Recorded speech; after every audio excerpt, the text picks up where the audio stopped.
Hi, it's Ursula Renee back with another story time. This time we're talking about, let's say, spiritual warfare or spirituality and relationships. And so, because part of my ministry is deliverance, I guess I have to say spiritual warfare and as it relates to relationships, more specifically, marriages. So I was watching a deliverance ministry. They were having a workshop, and it was for singles. And someone in the audience, as they're talking about anti-marriage spirit. So, I don't want to be presumptuous and assume that many people know that there are anti-marriage spirits. Like if someone's dealing with witchcraft or dealing with ancestral spirits or bloodline curses that result in a pattern in their family that you can clearly see of divorces, no one can stay married. Or one person commented in the audience that she had several aunts, like 4 or 5 aunts, and they were all like over 50. So several in their 50s, some in their 60s. No one had ever been married.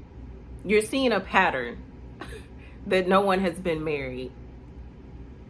Then you also have, and not by choice, I should add that, not by choice. So this story time, it will be more than one episode because there's different scenarios that could actually happen. So you could see a pattern in a family. So there's something with the foundation or a familiar curse if people want to be married but they're not getting married. Or there are people who get married but they don't stay married. Like divorce is very prevalent. No one has a functional type relationship or marriage to show for it. So it's sort of like they would have been single because we know it's easy to get married. So, but they just decided, okay, I'll just go ahead and get married. I want to be married, so I'll just go ahead and get married. And it is a hot mess. Like the marriage is, it doesn't last because it's just not, they weren't meant to be together. And there's something spiritual about the fact that people in the family don't get married or they get divorces when they do get married. And then the other is maybe there isn't, this is more individual based. So there may not be a heavy pattern in the family, but for an individual who once dated with no problem, like maybe when they were younger, they dated with no problem, met quality people, and then you can pinpoint like the time, the year, when there was a shift of your relationship type. So you started to meet the most, well, I can't find a better word, but someone that you're not equally yoked with. You meet the kind of people you're not attracted to. Like once you met people, all sorts of attractive people.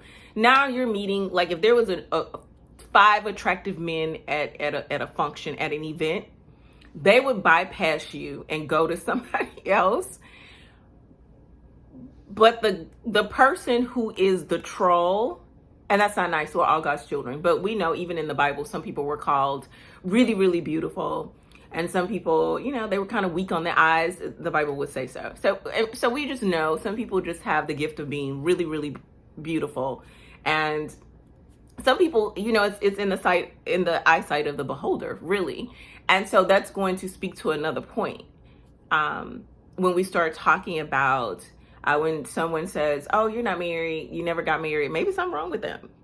We know there are people who we consider less attractive who are married, people who are overweight who are married, because there's someone attracted to everyone, right? And so some people who are abusive are married. And people who are broke, no money, they get married easy.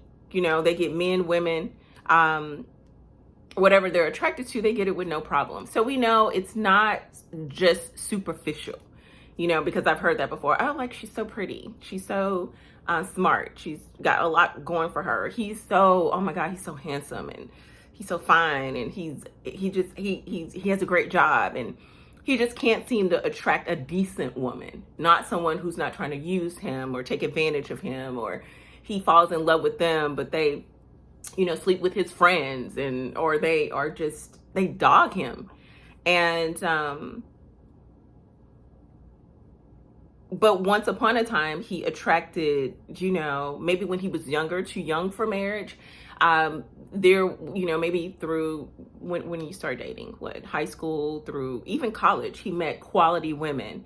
But perhaps there was something that took place that he can pinpoint where there was a shift in the kind of women that he met. So when he was ready to settle down or she was ready to get married, there were no suitable people to choose from.